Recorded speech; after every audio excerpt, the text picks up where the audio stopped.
Continuamos en Sin Cortes. Vamos a ver si tenemos ya contacto con el buen amigo Trajano Vidal Potentini, presidente de la Fundación Justicia y Transparencia, amigo nuestro, amigo de este espacio. ¿Tenemos contacto, chicos, ya con Trajano? Aló, buenas. Sí, buenas noches, estamos en línea, sí. Perfecto. Buenas noches, Trajano. ¿Qué tal? No te veo.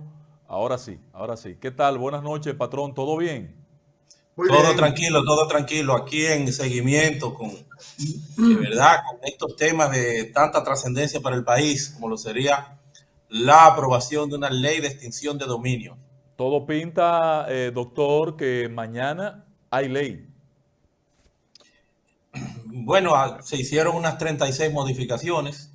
Esto pasa Oh, al Senado de la República y ya en el Senado de la República el planteamiento, un pedimento que fue acogido del senador Iván Lorenzo es precisamente un plazo de unas 24 horas para expresarse sobre el particular, para tomar conocimiento.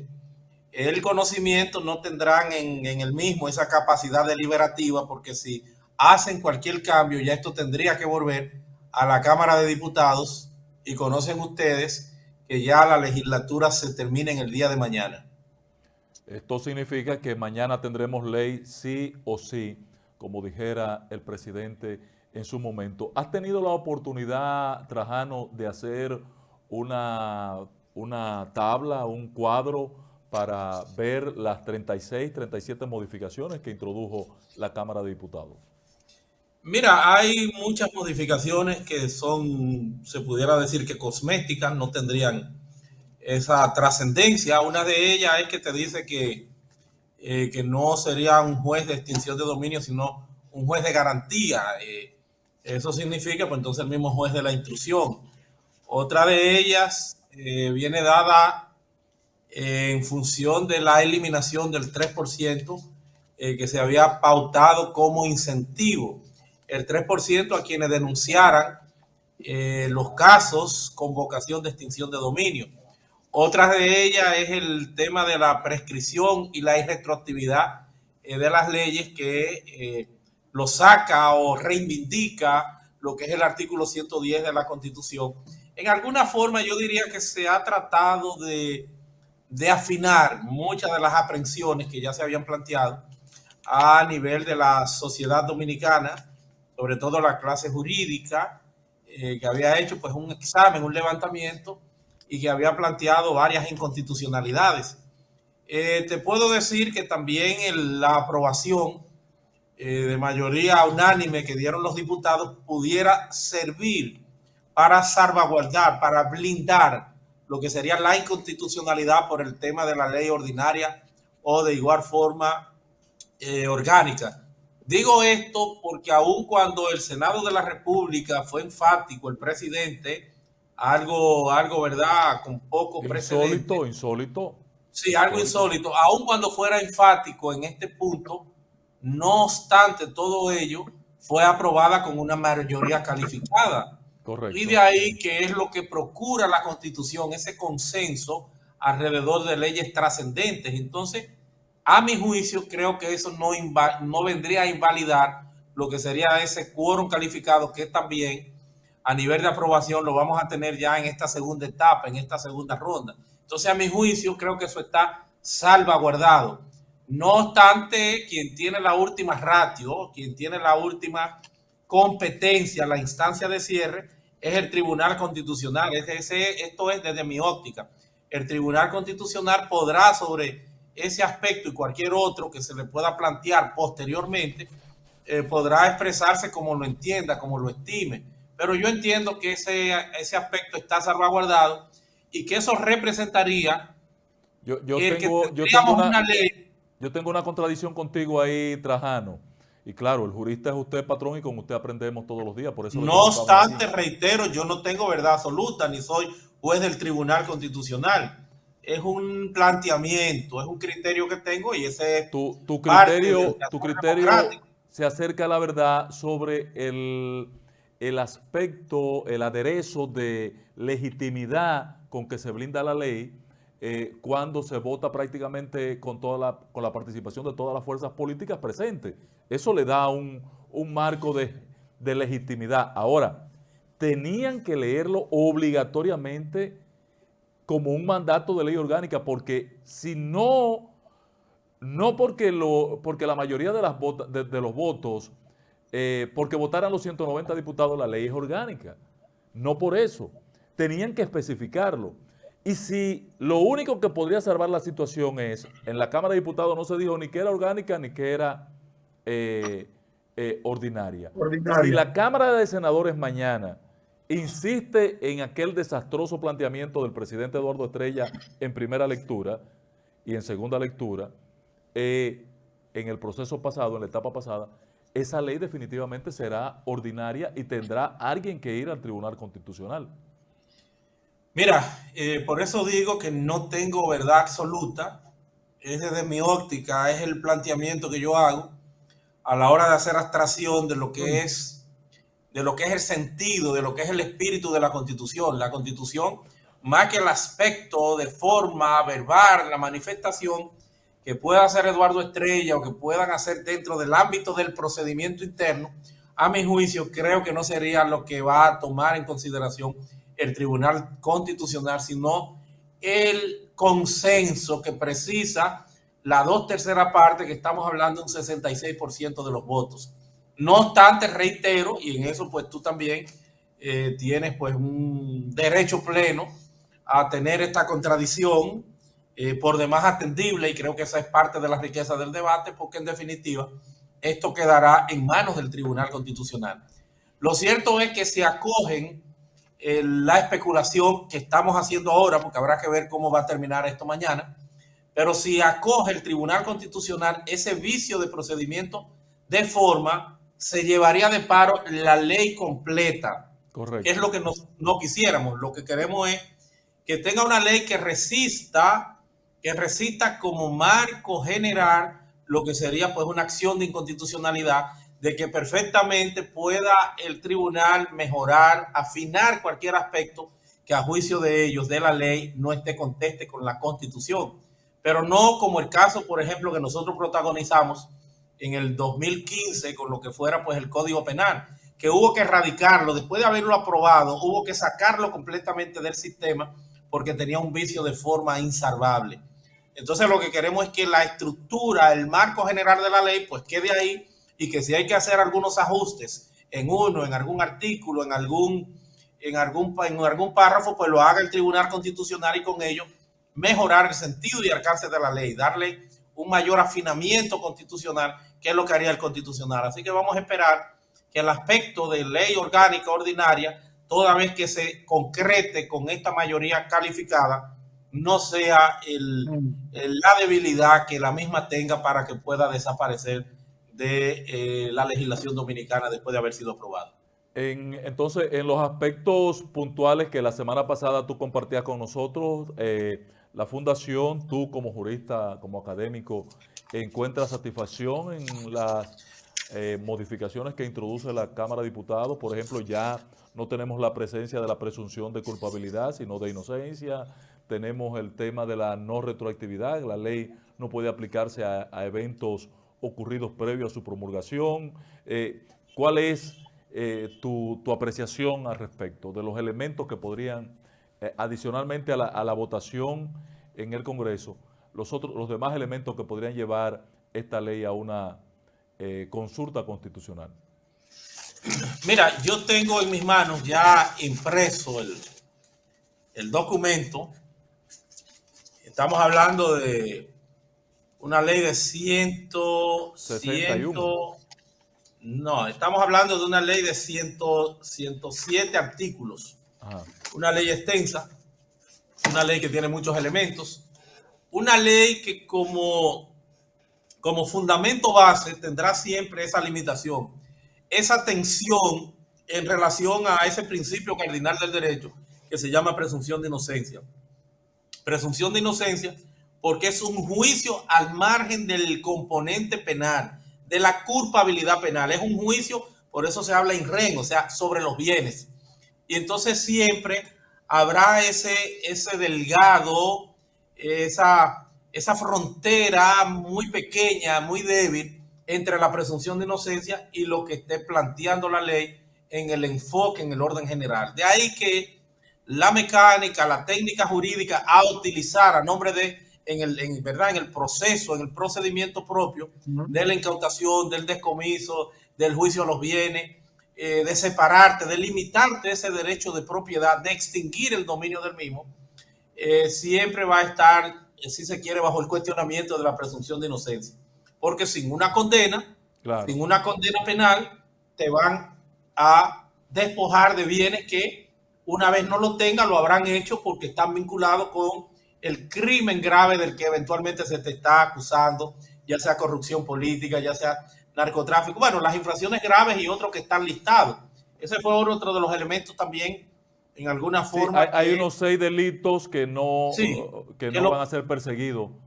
que eran una irracionalidad, porque el robo Okay. agravado, o sea, que tú te hagas un robo, va a servir para que te descomisen no solo el tema del robo, sino eventualmente otros bienes que pueda vincular. Además de que el que está robando no posee ni tiene esos grandes bienes. El que está robando, lo que se roba está tipificado de entrada como cuerpo de delito y como tal no le pertenece.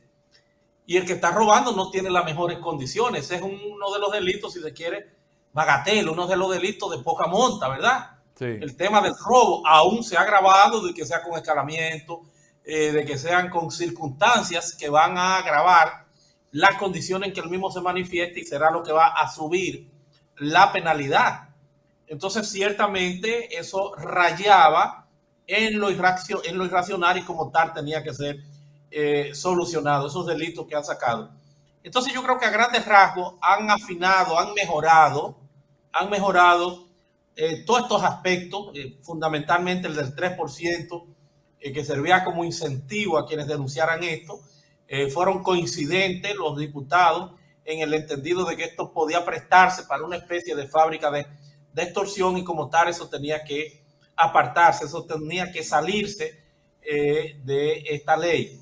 Entonces, a grandes rasgos, yo creo que no será la ley perfecta, pero es una ley, la ley posible, como se dice normalmente, y ya iremos afinándola, iremos mejorándola en el proceso, en el discurrir, a la hora que se vayan presentando los escollos. Recuerden ustedes que el Código Procesal Penal del 2002, que entra en vigencia en el 2004, ya unos 11 años después hubo que hacerle algunos afinamientos, algunas mejoras con una reforma al Código Procesal Penal extensa con la Ley 1015.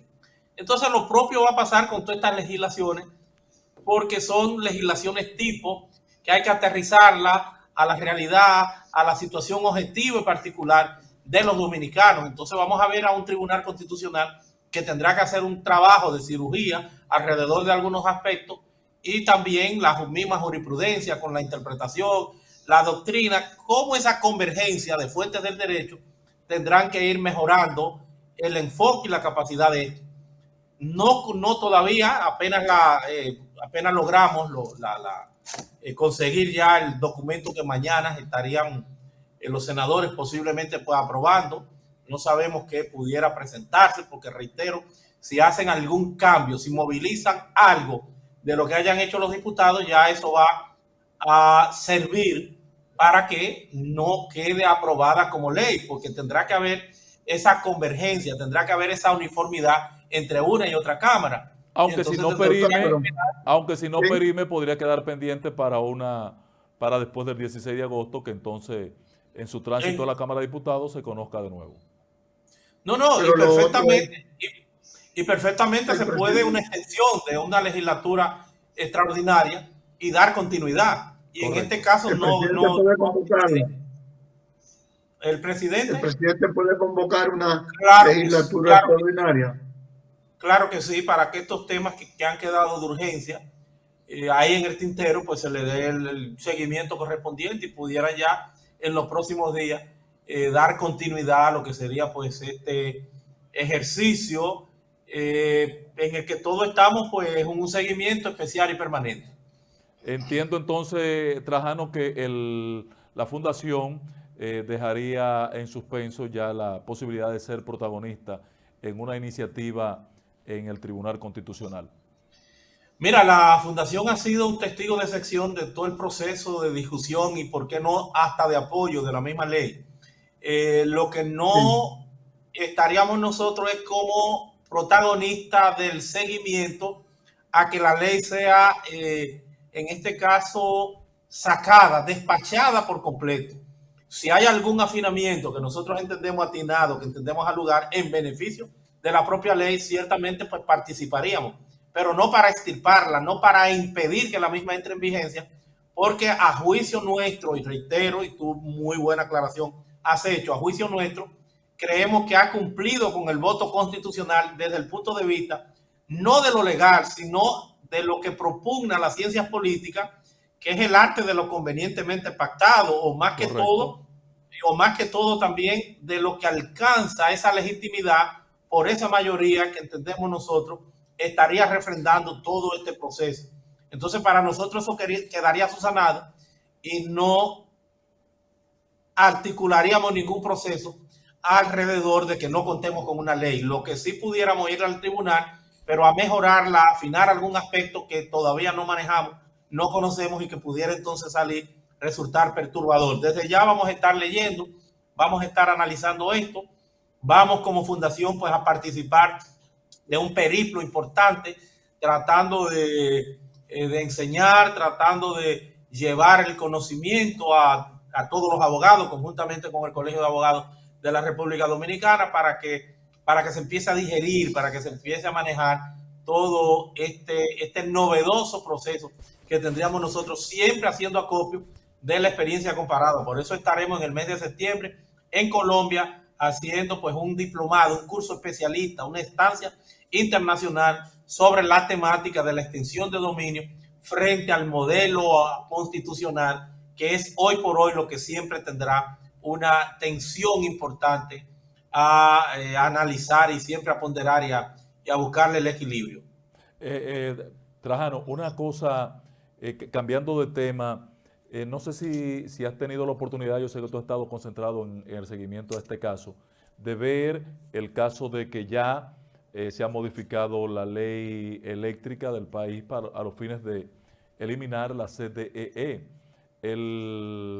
¿Está satisfecha la Fundación con estas acciones o mantiene la perspectiva anterior de atacar las acciones que, contrario a la ley, se habían asumido en el pasado?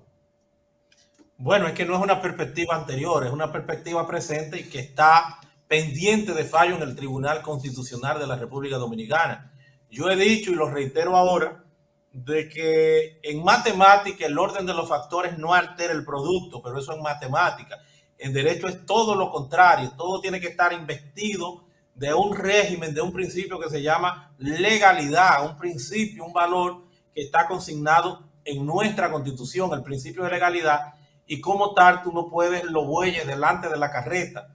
Por eso vamos a seguir esperando a que el Tribunal Constitucional, en este caso, reivindique la necesaria institucionalidad con que debe hacerse este proceso, y de ahí entonces se derivarán las consecuencias. O sea, nosotros no tendríamos que hacer más nada que no sea esperar qué va a plantear el Tribunal Constitucional alrededor de ese tema, que ya tiene mucho tiempo en estado de fallo. Pero ¿está en estado de fallo ya la decisión? Sí, hace mucho. ¿Ustedes la están atacando? Sí. Recuerdo la iniciativa muy responsable. Sí, una acción de inconstitucionalidad, sí, claro, como una acción de inconstitucionalidad con el tema de Loma Miranda. Bueno, en el orden eléctrico son varios, como también el pacto eléctrico. Nosotros hemos estado atacando el pacto eléctrico porque como sociedad civil no suscribimos, no firmamos el pacto eléctrico. En el caso nuestro éramos actores convocados por decreto del Poder Ejecutivo y duramos alrededor de 4 años discutiendo el mismo. Un pacto eléctrico del que se salió el PRM en aquel entonces y que nosotros cuestionamos, pero cuestionamos no la salida del PRM, sino que cuestionamos el que se continuara desarrollando sin el PRM, porque el PRM como tal era quien daba pues esa validación como principal partido de oposición, que lo era en ese momento. O sea, nosotros cuestionamos las razones que tuvo el PRM para hacerlo, que eran válidas, y que como tal había que buscar un advenimiento. Pero no obstante ello se dio continuidad y todo eso trajo consigo el que el pacto eléctrico fracasara. Por eso para nosotros fue de mucha sorpresa cuando se nos llamara a la firma del pacto eléctrico y entonces en pleno, como sociedad civil, más de 15 instituciones de sociedad civil que estamos acreditados y que discutimos el pacto eléctrico, explicamos, expusimos en el Tribunal Constitucional, en el Tribunal Superior Administrativo, un recurso tratando de invalidar la firma del mismo, y ese recurso se dejó en un limbo en este tribunal y tuvimos entonces que ir al Tribunal Constitucional y estamos también a la espera del Tribunal Constitucional porque planteamos que ese pacto era ilegal, era ilegítimo y que es el que ha servido, aún sin que sus componentes sean vinculantes, para validar todas estas cosas que se están haciendo, por ejemplo, en el orden de la subida de la tarifa eléctrica, que fue otro de los temas que también nosotros cuestionamos y que tenemos pendiente. Ya ni siquiera no hubo consenso sobre ese tema, no hubo consenso, no se llegaron a... Pero no solo que no hubo consenso, es que el fundamento era ni que el pacto eléctrico, pero el pacto eléctrico está cuestionado por nosotros en el Tribunal Constitucional. Pero más aún también lo que se dio para el aumento de la misma eran resoluciones ilegales, ilegítimas, que nosotros atacamos en el Tribunal Superior Administrativo. Y ellos ya han dado la sentencia, pero han dado una sentencia virtual porque todavía no conocemos de lo que fuera ese cuestionamiento que nosotros en contra de la subida de la tarifa eléctrica.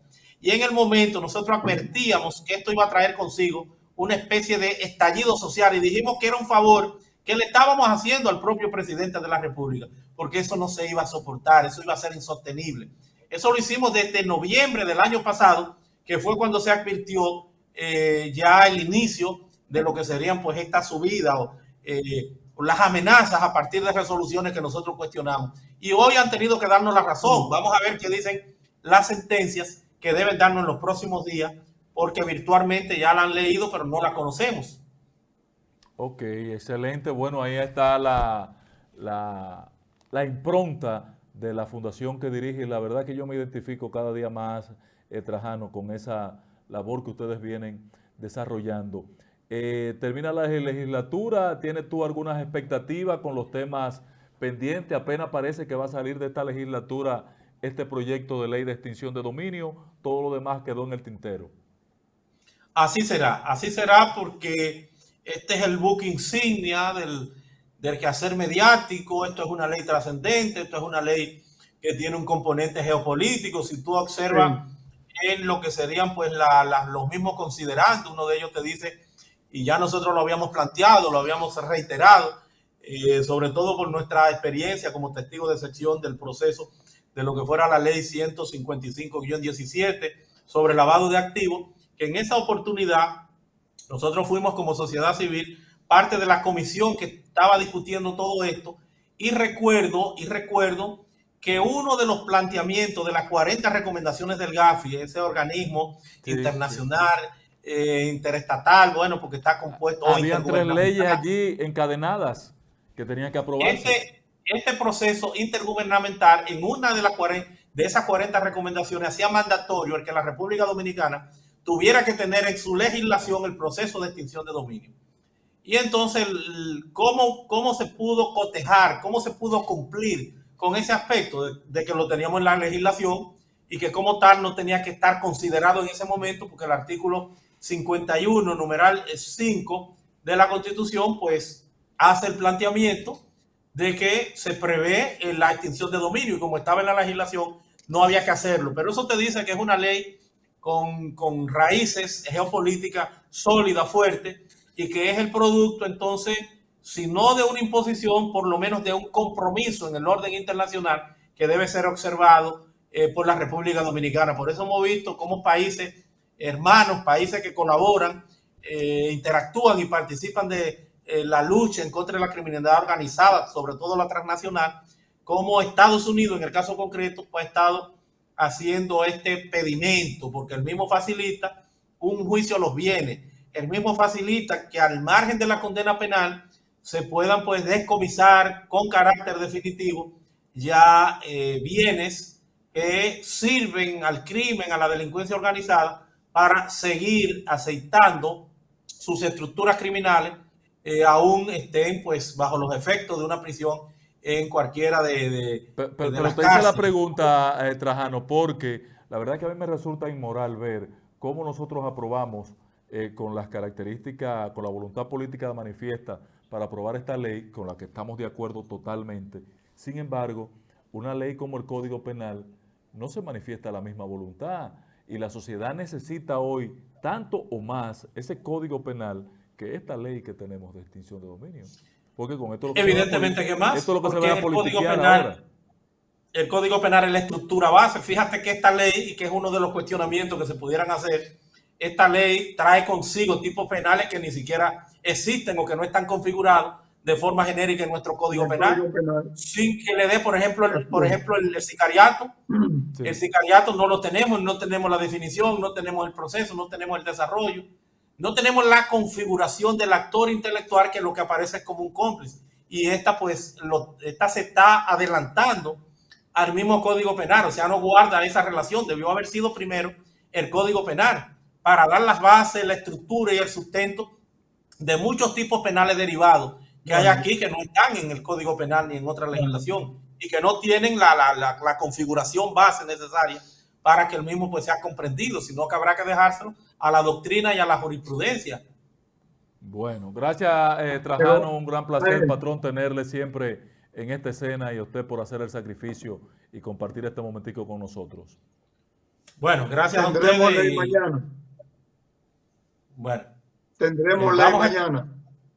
Bueno, vamos a esperar que sí, parecería que sí. Si en la Cámara de Diputados era lo más, donde podrían haber mayores dificultades, y operó un consenso pactado de la clase política que no veo que no se dé en el Senado, donde es menos complicado, sobre todo por la cantidad de los actores que ya están allí envueltos. No creo que habrá mayores inconvenientes, sobre todo por lo que vimos en el día de hoy, que es el mismo del PLD, sí. Es uno, ¿verdad?, de los senadores pues, más litigantes en el proceso, haciendo su labor de vocería del partido y de oposición, y los otros planteamientos de Fuerza del Pueblo también, que es lo que se ha dado. Fuerza del Pueblo pidió una comisión, no se le permitió la comisión, pero en definitiva una comisión es para un estudio, es para un análisis, claro. Que fue lo que pidió el mismo PLD, pidiendo 24 horas a fecha fija para tratar. O sea que parece que sí, que hay la voluntad. Vamos a prepararnos para esperar la ley mañana. Gracias, Trajano, un gran placer. Buenas noches, descanse, patrón. A ustedes. Gran placer. Vamos a la pausa, regresamos de inmediato. Así es.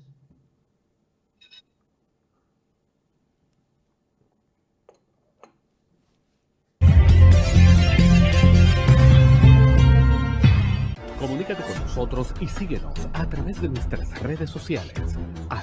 @Medios Panorama en Instagram, Facebook, Twitter y YouTube.